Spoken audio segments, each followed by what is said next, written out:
2024 সাল 2000 এটা বিশেষ করে আমাদের নোয়াখালীর অঞ্চলের মানুষের কাছে হৃদয়ে গেঁথে থাকার মতো একটা সাল। 2024 অন্তর থেকে সহজে এটা যাবে না। বিশেষ করে এই 2024 সালটা আমার জন্য, আমার ব্যক্তিগত আমার জন্য এটা স্মরণীয় এক বছর। 2024 সালের মার্চ মাসের 6 তারিখ দিবাগত রাত্রে ভোরবেলায় আমার আম্মা এই জমিন থেকে বিদায় নিয়েছেন। আল্লাহ ওনার কবরকে জান্নাতুল ফেরদাউসের বাগান বানিয়ে দিক। তো সুতরাং আমি সন্তান হিসেবে এই 2024 সালকে আমাকে স্মরণ রাখতেই হবে যতদিন আমি জমিনে থাকি, কারণ এই 2024 সালে আমার আম্মা জান এই জমিন থেকে বিদায় নিয়েছে। 2024 এই 2024 সালে অনেক সত্য ঘটনার সাক্ষী আপনারা হয়ে গেছেন। দেখেছেন নদীর এই কুলের পানি ওই কুলে যেতে দেখেছেন, ফালা বদলের সময়ের সাক্ষী আপনারা হয়েছেন। যিনি 24 ঘন্টা আগেও স্বপ্নে ভাবে নাই যে আমার হাত থেকে ক্ষমতা চলে যাচ্ছে, অন্য আরেকজন বাংলাদেশের প্রধানমন্ত্রী হয়ে যাবেন, যিনি স্বপ্নেও সেটা ভাবেন নাই, 12 ঘন্টা আগেও ভাবেন নাই, আমার মন বলে 2 ঘন্টা আগেও ভাবে নাই। কিন্তু এটাই ফালা বদল। নদীর এই কুল ভাঙে ওই কুল ঘড়ে, এই তো নদীর খেলা। সকাল বেলার আমির রে তুই ফকির সন্ধ্যা বেলা। সকাল বেলা আপনি ধনী, আপনার কাছে অনেক টাকা পয়সা অর্থ সম্পদের মালিক। বিকাল বেলা এই মাত্র কয়েক ঘন্টার ব্যবধানে যিনি আপনাকে আপনার হাতের ভিতরে ভিক্ষার থালা ধরিয়ে দিতে পারেন, তিনি কে? ডক্টর ইউনূস। সে ছিল ফ্রান্সে। সে স্বপ্নও ভাবে নেই যে আমাকে এই 2024 সালে এই মাসের ভিতরেই আমাকে বাংলাদেশের গভর্নরের দায়িত্ব গ্রহণ করতে হবে। উনি সেটা স্বপ্নেও ভাবে নেই, কিন্তু হয়ে গেছে। তো এই যে বন্যা, যে প্রাণী আমার 45-45 বছর বয়সের ভিতরে আমি দেখি নেই এই ধরনের পানি। আমরা ভেবেছি সাধারণ বৃষ্টি যেভাবে হয় এইভাবে বৃষ্টি হবে। এখন বর্ষার মৌসুম, বৃষ্টি হতেই পারে, বৃষ্টি হওয়াটাই স্বাভাবিক, কিন্তু এই ধরনের পানি আপনারা কি আপনাদের বয়সে দেখেছেন? আহা, সোশ্যাল মিডিয়ায় এমন এমন দৃশ্য দেখে আমি অনেক সময় মোবাইল অফ করে ফেলেছি। কলিজা মানায় না, কারণ আমি বাবা। তো সন্তান, মা আর্তনাদ করতেছে, নিজের জীবনটাকে উৎসর্গ করে দিয়ে একটা ছাতার ভিতরে ছোট্ট বাচ্চাকে নদীর পানিতে ছেড়ে দিয়ে বলতেছে, মা চিৎকার করে বলতেছে, আল্লাহ তুমি আমার কোলে সন্তান দিয়েছো, এই মুহূর্তে তার জিম্মা আমি নিতে পারছি না। আমার স্বচক্ষে আমি দেখেছি মা ওই সাগরের পানির কাছে অসহায় হয়ে গিয়ে ছোট্ট একটা ছাতা, ছোট্ট একটা গামলা এবং কি ছোট্ট একটা ভেউরা তৈরি করে ওই ভেউরার ভিতরে বাচ্চাটাকে রেখে দিয়ে আকাশের দিকে 2 হাত তুলে বলে, আল্লাহ তুমি আমার কোল জোরে সন্তান দিয়েছো, কিন্তু আমি সন্তানটার জিম্মা নিতে পারছি না। আমার জীবনটা মরে গেলেও আল্লাহ তোমার কাছে ফরিয়াদ, প্রয়োজনে আমি মরে যাই, আল্লাহ তুমি সাগরের ভিতরে আমার বাচ্চাটাকে তুমি হেফাজত করিও। এই বলে মা আর্তনাদ করতেছে, কলিজা মানায় না। আহারে, আপনি আমি ভালোই আছি, আপনি আমি অত্যন্ত ভালো আছি, এই জন্য শুকরিয়া আদায় করা দরকার।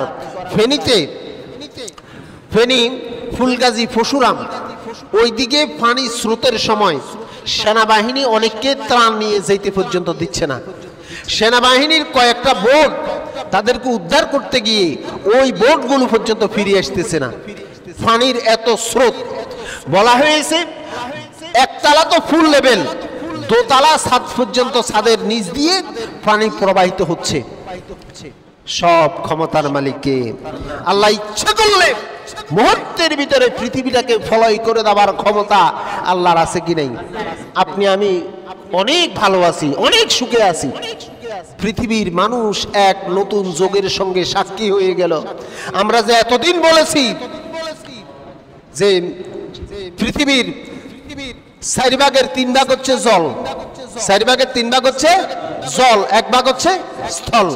কিন্তু আমরা এই 1 ভাগ স্থল নিয়ে মারামারি, কাটাকাটি, কত রাহাজানি, হত্যা, মামলা, খুন, গুম, নিজের স্বার্থের জন্য এমন কোনো কাজ নেই আমরা করছি না। আমরা করছি না 3 ভাগের 4 ভাগের 1 ভাগ স্থল নিয়ে। কিন্তু রব্বুল আলামিন মুহূর্তের ভিতরে আপনার এই স্থলকে পানির সঙ্গে মিশিয়ে দিয়ে ধূলিসাৎ করে দেওয়ার মতো ক্ষমতা আল্লাহর আছে কি নেই? আপনি অহংকার, আপনি কেন এত ব্যতিব্যস্ত হলেন? দুনিয়া দুনিয়া দুনিয়া। আরো একটা করুণ দৃশ্য দেখে আমার কলিজা কেড়েছে। এই জলাবদ্ধতার মধ্য দিয়ে একটা লোক, আমার ঠিকানাটা মনে আসতেছে না, সে ইন্তেকাল করেছে। তাকে কোনো জায়গায় দাফন করার মতো শুকনো জায়গা পাচ্ছে না তার স্বজনেরা, আত্মীয় স্বজন। তখন তারে কি করলো? কাফন পরিধান করে তার গলার সঙ্গে নাম, ঠিকানা, মোবাইল নাম্বার লিখে দিয়ে ওই সাগরের স্রোতের সঙ্গে, পানির স্রোতের সঙ্গে তার ভাসিয়ে দিয়েছে। বলেছে যদি কোনো সচেতন লোক এই লাশটির সন্ধান পান, যদি আপনার কাছে কোনো উপযুক্ত জায়গা থাকে, আপনি একটু আল্লাহর ওয়াস্তে এই লোকটাকে দাফন করবেন। আর যদি তার গলায় ঝুলানো ওই লোকটার ঠিকানা দেওয়া আছে, সম্ভব হলে আমাদেরকে একটু ফোন করবেন। কত করুণ দৃশ্য! আর আপনি আমি তামাশায় লিপ্ত হয়েছি।